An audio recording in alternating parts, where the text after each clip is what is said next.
Welcome to the Peanut Gallery with Doc Jordan.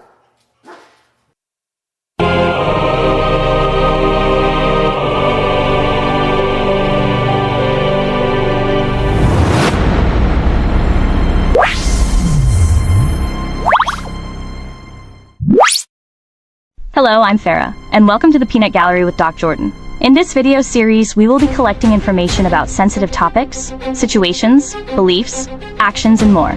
For example, in our first episode, a company issued our host Doc Jordan a lease violation allegedly for becoming the aggressor during an intense situation where he was helping a woman flee from a violent parolee. At the end, you are invited to leave your response and opinion. We will always try to present a fair opportunity for anyone involved in the current episode to present their view, side, or opinion prior to uploading, and we will do our best to relay exactly what was shared with us. Doc Jordan and all content we share is not legal advice, nor should be taken or used as absolute facts, and all allegations remain as such until proven. You have to help me, please! He's gonna come back! The police won't get here in time! Okay, come inside. If you were asked to intervene in a DV situation, what would you do? First, ensure the safety of the victim and any children present. De-escalation tactics are crucial. Hey folks, this is Doc Jordan and welcome to the show here. This first case that I'm presenting to you today is one that is an actual case. It's one that I am currently going through right now. And before you watch it, let me just explain to you, I'm not a saint. I'm not here to stand on a soapbox or anything. I hope nobody has to go through this situation, but if you do, it's not actually what happened that night, it's what happened afterwards. So here it is, and once you watch it, I'll be back with my final thoughts. Every day since I lost you. All right, we're diving deep into one man's story here. But, you know, this isn't just about one person. It's really about how his absolute nightmare, well, it throws a spotlight on a much, much bigger and honestly, a deeply broken system. Yeah, this quote really says it all, doesn't it? I mean, this is so much more than a simple dispute between a tenant and a landlord. It's a full-on case study in how the very systems that are supposed to help us can completely, utterly fall apart. So here's the core of it, the part that's just a total head-scratcher. You have this man, a respected addiction specialist, and his nightmare? He gets punished for saving his neighbor from a violent assault. I mean, how does that even happen? How does a guy who dedicates his life to helping people get punished for doing the right thing? That single question, it's gonna take us to some pretty dark places. Okay, so let's start with section 1, a punishment for doing good. This is where we're gonna look at that central injustice, that unbelievable moment when the whole situation gets flipped on its head and a good deed, well, it leads to a brutal punishment. And this quote, man, that just hits you, right? That feeling is the heart of this entire story. It's about this deep, profound betrayal, a betrayal by the very systems that should have been there to protect him. And look at this. This is the actual court filing. You can see it's Doc Jordan's own handwriting. He's laying it all out, explaining that the harassment he's dealing with is a direct result of him helping a victim of domestic violence. He's doing everything by the book, right? He's turning to the legal system, asking for protection.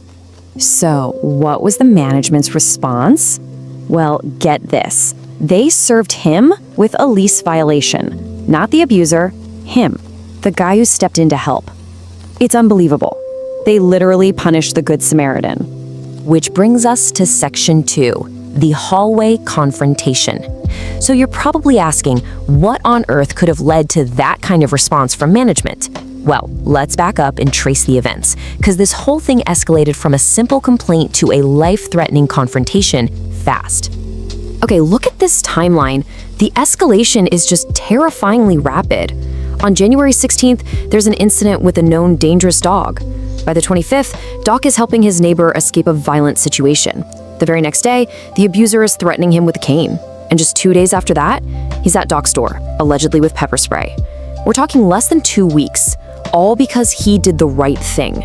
And this is a quote from Doc's own video walkthrough. He's literally placing us right there at the scene. He says, "So I would be standing right here when the incident occurred." He's showing us the exact spot where this incredibly dangerous situation went down, right there outside his own front door. So let's really unpack this confrontation. You've got a neighbor, terrified, running from domestic violence, asking Doc for a safe place. Then her abuser shows up, confronts him, and even lunges at him. Another resident joins in, screaming at Doc. And if that wasn't enough, they release a German Shepherd, a dog already known to be aggressive, into this tiny hallway. It's just total chaos. And somehow, Doc manages to de-escalate it. Okay, Section 3, the peacemaker versus the corporation. And this is really where it becomes a classic David and Goliath story. On one side, you have this respected community leader, and on the other, a massive corporation with let's just say, a pretty troubling track record. So to really get why this is such an injustice, you have to understand who Doc Jordan is. He's not just some random tenant. The man is a metaphysical addiction specialist. We're talking over 40 years of personal experience. His own neighbors describe him as a peacemaker, a figure of stability in the building. He's an asset to the community, the absolute opposite of the troublemaker that management tried to paint him as. And who's on the other side? Conam Management. And when you look into their history, a really concerning pattern emerges. They're a defendant in that huge federal RealPage lawsuit accused of using software to jack up rents. They've been cited for safety failures after an employee was tragically electrocuted and died on the job. And in this specific case, they ignored multiple warnings about a dangerous dog. It doesn't paint a pretty picture. All right, Section 4, a systems betrayal. So, keeping that David versus Goliath matchup in your head, let's see how the institutions that were supposed to help didn't just fail to protect Doc, they actually worked against him. Okay, so look here. On the left, that's Doc's formal request for a restraining order. He is doing everything by the book. And on the right, that's the court's response. His request for immediate, temporary protection was denied. He played by the rules, he used the proper legal channels, and right at that first, most critical moment, the system just completely failed him. But wait, it gets worse. This is the bombshell. Doc knew the security footage from the hallway would prove he was telling the truth, so he subpoenaed it. A manager even admitted to him that she'd seen the tape and it cleared him. So what did the corporation do? They flat out refused to comply with a court-ordered subpoena. Just refused. And this comparison right here tells you everything you need to know. The people concerned, the social services provider, they complied with the court's subpoena. They followed the law. But Conam Management, the corporation holding the one piece of evidence that could clear all this up, they refused. They actively obstructed a court order.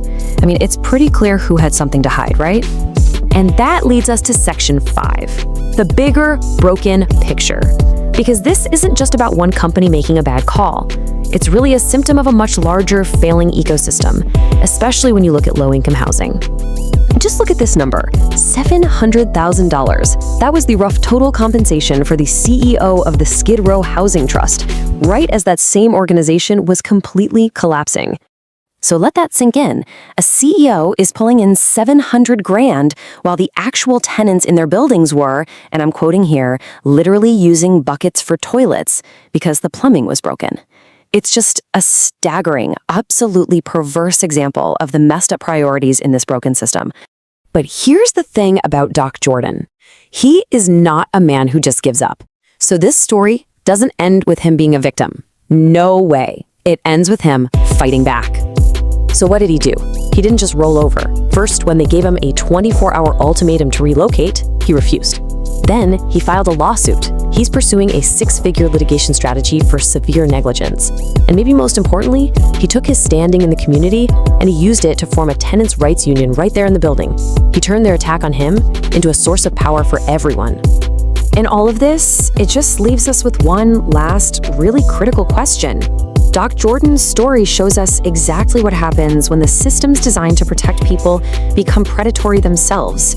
It really forces you to ask, when the system that's supposed to help you becomes the source of harm, who is left to hold it accountable?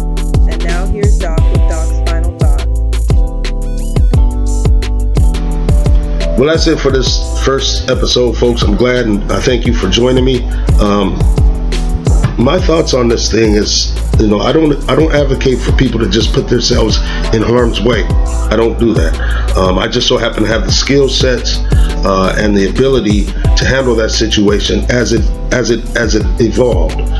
So I encourage you, call the police immediately if you're faced with that situation. But like I said, the disturbing part about this is what happened with the agencies after that, and by giving me a lease violation. What does that say? Does that say we're not supposed to help people, and if you do, you're going to be retaliated against by the building or your landlord or anybody? So it's kind of discouraging, and that's what I want to address.